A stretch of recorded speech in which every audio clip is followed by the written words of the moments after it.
El esclavismo es únicamente el estado del esclavo dentro de un régimen económico-social en el cual el hombre llega a ser propiedad de otra persona. En dicho régimen, el hombre esclavo no se ve como una persona con sus derechos y deberes, pues es parte de un sistema, y estar en contra de su situación de objeto sería tanto como atentar contra el sistema mismo. En cambio, cuando se hace referencia al esclavo, se puede disentir de la condición en que un hombre en concreto, ya sea por lástima o por proselitismo político o religioso.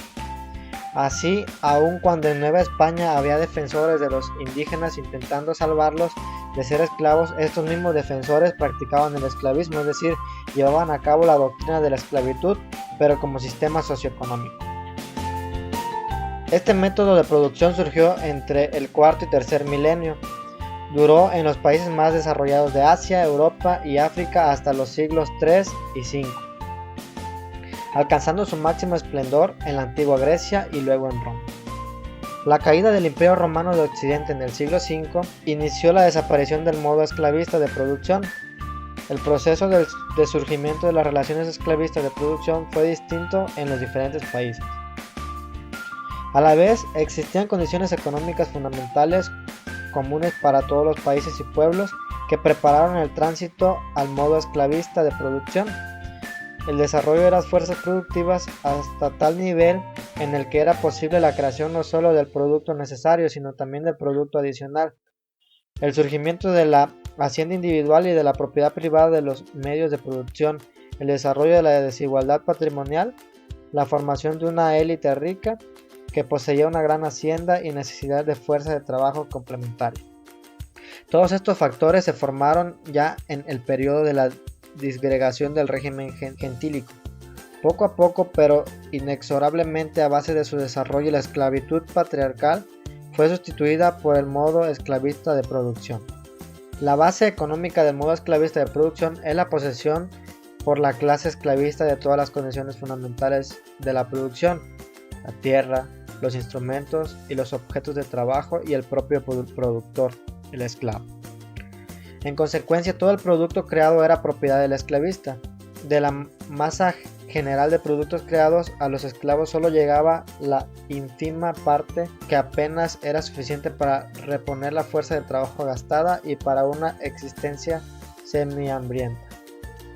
El trabajo de los esclavos se aplicaba en lo fundamental en forma de cooperación simple, es decir, era una agrupación de la masa de esclavos bajo el control del esclavista, los cuales realizaban un trabajo más o menos homogéneo. La división del trabajo entre los esclavos era extraordinariamente insignificante. El grado de desarrollo de los instrumentos de trabajo era tal que para conseguir un buen resultado en la producción se requería del empleo de una masa de esclavos y no de esclavos aislados. En esclavitud, el producto adicional se destinaba ante todo a satisfacer las necesidades personales de los explotadores, debido al bajo nivel de desarrollo de las fuerzas productivas o de la productividad de trabajo esclavo no interesados en los resultados de la producción. Con todo y esto, la riqueza de algunos estados esclavistas y de sus gobernantes alcanzaba enormes proporciones. Al desarrollarse la producción esclavista, crecía el parasitismo de las clases dominantes. Por ello, se incrementaba aún más la explotación de los esclavos. El producto adicional y parte del producto necesario eran arrancados por los esclavistas a los esclavos, empleando los métodos más crueles de violencia. La sociedad esclavista estaba dividida en dos clases fundamentales: uno que eran los esclavos y otros los esclavistas. Esa división clasista de la sociedad era refrendada en todos los estados esclavistas de la antigüedad por ciertas normas jurídicas, como la legislación de Atenas, el derecho romano, etc. De acuerdo con las leyes de los estados esclavistas, los esclavos no solo eran considerados ciudadanos, es decir, miembros de la sociedad con plenitud de derechos, sino ni siquiera personas.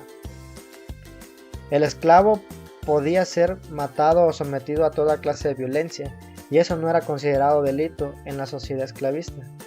Además, los esclavos y los esclavistas, en la sociedad esclavista existían las clases de campesinos y artesanos libres, los comerciantes, comprendido entre estos los usureros. Los intereses de los esclavistas eran salvaguardados por el Estado esclavista. El feudalismo. El término feudalismo surgió luego de diversas tentativas renacentistas en el siglo XVII, cuando fue acuñado por juristas ingleses. Sin embargo, su gran difusión llegará a comienzos de la Revolución Francesa. Los reyes eran incapaces de defender sus posesiones porque sus ejércitos eran escasos y tampoco tenían medios suficientes para que su autoridad alcanzara todos los rincones del reino. Solo un reducido grupo de juristas, eclesiásticos y guerreros los ayudaban en su gobierno. A este grupo se le denominaba la corte. Por eso los reyes repartían tierras entre los principales nobles y los monasterios, y en ellas estos se encargaban de la defensa, impartían justicia y cobraban impuestos a los campesinos. Estas tierras recibían el nombre de feudo o señorío, y en esta época está el origen del feudalismo. Los nobles ligados al rey por un pacto de fidelidad, el rey concedía el feudo a cambio de que el noble se comprometiera a prestarle ayuda militar y consejo en el gobierno. Los mansos eran las porciones de tierra que el señor concedía a los campesinos a cambio del pago de unas rentas.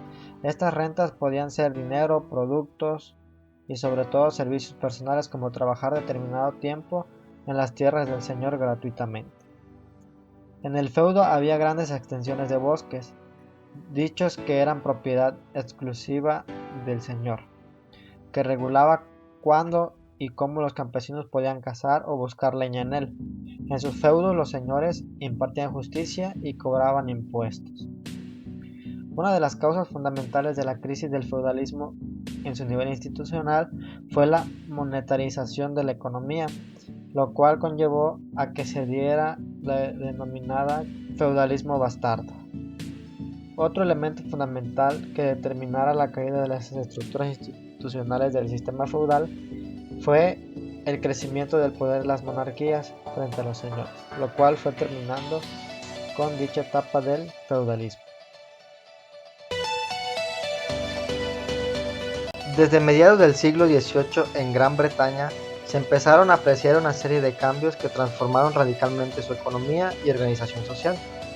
Estos cambios se difundieron a lo largo del siglo XIX por otros países europeos, al igual que por Estados Unidos. A toda esta serie de cambios económicos se le denomina como Revolución Industrial. La Revolución Industrial significó el paso de la economía agraria a otra industrializada, resultando de una oleada de avances técnicos que mejoraron el transporte, la producción de manufacturas y también la producción agraria. El nacimiento de la industria tuvo estrechamente ligado a tres elementos. Primero, la mecanización del proceso productivo. Segundo, la fabricación como un lugar de producción. Y tres, el uso generalizado de la energía de vapor. El cambio en los sistemas de producción se caracterizó por el uso de máquinas y por la sustitución de fuentes animadas de energía por inanimadas. La mecanización y el empleo de la energía hidráulica y el vapor, junto con la necesidad de un mayor control sobre la mano de obra, provocaron la concentración de obreros en edificios destinados a la producción. Este proceso supuso la ruina de muchos artesanos y progresivamente los talleres artesanales fueron sustituidos por fábricas. La utilización de la energía hidráulica y del vapor dieron un gran cambio, el cual produjo que se comenzaron a utilizar máquinas que comenzaron a moverse gracias al uso de energía hidráulica. El desarrollo industrial comportó también el crecimiento y diversificación de las entidades bancarias que captaban el ahorro privado y suministraban el capital para la industria. Gran Bretaña fue pionera en las transformaciones que dieron lugar a la Revolución Industrial y puede afirmarse que desde mediados del siglo XVIII el proceso de cambio estaba en marcha. Estos cambios comenzaron a expandirse desde finales del siglo XVIII por el continente europeo, pero de una forma muy desigual y con diferencias respecto al modelo británico.